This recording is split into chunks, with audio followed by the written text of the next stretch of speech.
퇴직 후에 프랜차이즈 가게 하는 사람보다 개인 택시 하려고 하는 사람들이 훨씬 많다고 합니다.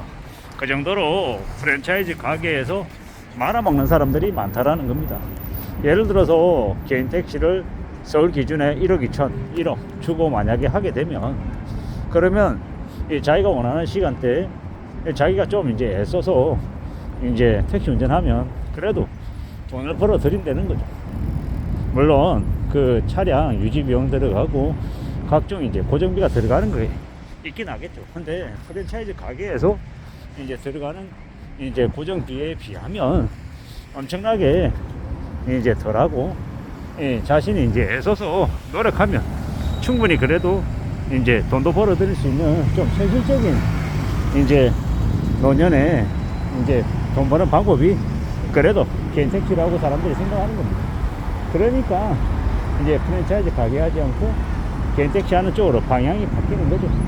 이걸 우리는 잘 생각해 볼 필요가 있습니다. 잘 따져봐야 된다는 거죠. 어떻게든 이제 잘 궁리하고 좀 준비하는 게 좋겠습니다.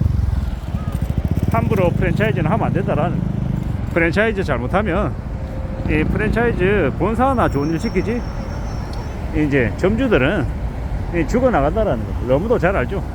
그래서 사람들이 이제 프랜차이즈 안 하는 겁니다. 자영업을 해도 자기 간판에 자기 이름으로 하는 거지, 무슨 프랜차이즈 해서 이제 함부로 뛰어들었다가는 프랜차이즈 본사만 좋은 일 시키고, 프랜차이즈 본사가 이제 요구하는 뭐 휴지 쪼가리든 나무젓가락이든 온갖 비품들 덤탱이 씌워가지고 또 넘겨도 프랜차이즈 계약서에 그걸 이행하라고 되어 있기 때문에 거절 못하고 비싼 값에 사들인다라는 겁니다. 원래는 프랜차이즈 본사가 프랜차이즈 지점들이 잘 되게끔 도와줘야 되고 레시피도 개발하고 후원해주고 지원해줘야 되는데, 요새는 워낙 작아져 가지고 프랜차이즈 점주 계약했다 이러면 노예 계약한 것처럼 해서 그냥 대놓고 뒤통수 치고 양아치 짓하고 온갖 별 짓거리들을 다 하고 있는 게 지금의 시대죠. 그러다 보니까 요새는 나이 든 사람들도 퇴직하고 나면 프랜차이즈 가게 하면 1, 2, 3년 안에 5억 7억 혹은 그 이상의 돈을 날려먹는다라는 걸 알고 안 하려 하는 거죠. 저의 이제 퇴직한 이제 고참들 얘기 들으면 뭐라 그러냐, 절대로 하지 말라 그러죠. 절대로 장사는 하지 마라. 아니 그냥 대놓고 얘기합니다. 장사는 하지 마. 장사하는 순간 최소 5억 이상을 그냥 날려먹고 개고생하는 게 거의 확정이다. 이 돈 날려먹을 이제 생각하면 해라. 근데 차라리 그럴 거면 그냥 돈 들여서 장사하지 말고 그냥 돈 써라. 돈 쓰면서 그냥 살아라. 그게 훨씬 더 남는 장사다. 진짜 남는 거고 훨씬 더 안전하게 살아갈 수 있는 길이다 라고 얘기합니다. 이게 뭘 의미하는지를 우리는 잘 생각해 볼 필요가 있다라는 겁니다. 먹고 사는 게 무지하게 힘든 이 시대에 함부로 자영업했다가 인생 작살나는 이들이 너무도 많다라는 거. 그리고 그렇게 뒤통수 쳐먹는 이 악인들이 넘쳐나는 시대가 지금이기 때문에 함부로 자영업하지 말라는 거죠. 그 자영업 중에서도 프랜차이즈는 더 지약이다, 더 독약이다 라고 얘기하는 겁니다.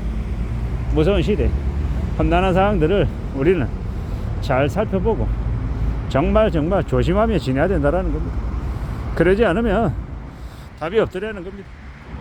앞으로 살아가는 이 시대에 이 현실을 어떻게 감내하고 지내야 되겠습니까? 어떻게 견뎌야겠습니까? 참 무서운 시대입니다. 퇴직하고 난 이후에 프랜차이즈보다 개인 택시 하는 게 훨씬 낫다라고 이야기하는 건 개인 택시가 정말 쉬워서 만만해서가 아니라 그만큼 프랜차이즈 가게 하는 게 훨씬 어렵기 때문이다 라는 말씀을 드립니다.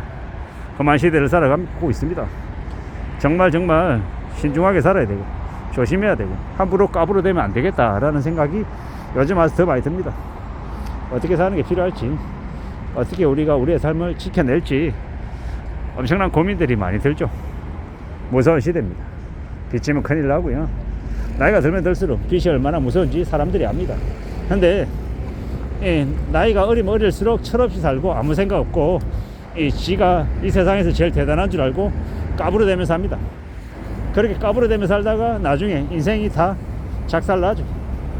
무서운 일입니다. 참 언제 어떻게 어떤 일을 겪을지 모르는 되게 무서운 시대를 살아가고 있기 때문에 더욱 조심하고 더 이제 심사숙고할 필요가 있다라고 말씀을 드립니다. 그러지 않으면 언제 어느 때 더 큰 화를 겪을지 모른다라는 게 이제 드리고 싶은 얘기입니다. 참으로 살아가는 게 쉽지 않죠. 마음대로 안 됩니다. 근데 이제 자꾸 수월하게 쉽게 교과서적으로 얘기하는 사람들이 있습니다. 자기 생각대로 자기 뜻대로 뭔가가 잘 풀리면 얼마나 좋겠냐마는 그런 일은 거의 일어나지 않는다라는 거. 사기꾼들이 말하는 대로 착착착 진행되지 않는다라는 거. 도리어 더 오래 걸리고 더 뜻대로 흘러가지 않고 더 꼬이는 게 우리네 현실이다라는 걸 명심해야 되겠습니다. 프랜차이즈 점주되는 순간 3억 5억 들여서 프랜차이즈 본사에 돈 갖다 바치는 노예가 된다라는 걸 명심해야 됩니다. 함부로 까불어대지 말고 더 신중하게 더 조심하며 지내야 되겠습니다. 그게 더욱더 필요한 시간들이 지금입니다. 좀 더 두려워하고 좀 더 염려하고 좀 더 어떻게 살지 고민하는 게 필요할 것 같습니다.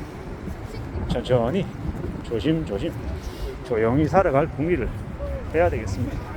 조용히 살 궁리하면 그래도 삶이 어떤 식으로든 좀 개척이 되고 나아질 가능성이라도 생깁니다. 그러니 좀 더 영리하게 살아가고 좀 더 조심하며 살아가고 좀 더 대비하자라고 이야기하고 싶습니다. 험한 시대를 살아가고 있어서 언제 어느 때 어떤 폭탄이 셀지 모른다라는 거. 그래서 걷는 것도 조심해서 그래야 되고 사람 만나는 것도 조심해야 되고 특히나 가까이 있는 사람이 가장 큰 배신을 할 수 있습니다. 그러므로 좀 더 두려워해야겠죠. 좀 더 염려해야 될 것 같습니다. 조심하며 사는 게 제일 필요하다라고 말씀을 드리고 싶습니다. 험한 시대를 살아가고 있어서 더욱더 두려움과 고민과 걱정이 많이 될 겁니다. 당연한 모습입니다.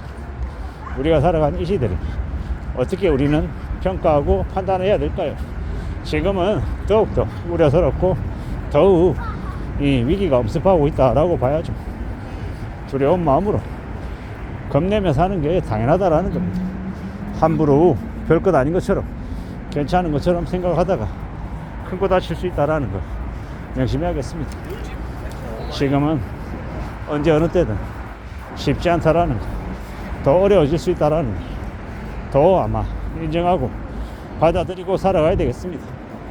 부지런히 하루하루를 살아가고 일상을 챙기고 분수에 맞춰 지내고 그렇게 살겠다라고 각오하고 다짐하는 게 제일 현명한 모습이다라고 말씀을 드립니다. 절대로 이 살아가는 이 세상이 우습지 않습니다. 만만하지 않습니다. 그러니 더 심사숙고하고 더 조심하고 더 대비하며 살아가야 될 것 같습니다. 이상입니다.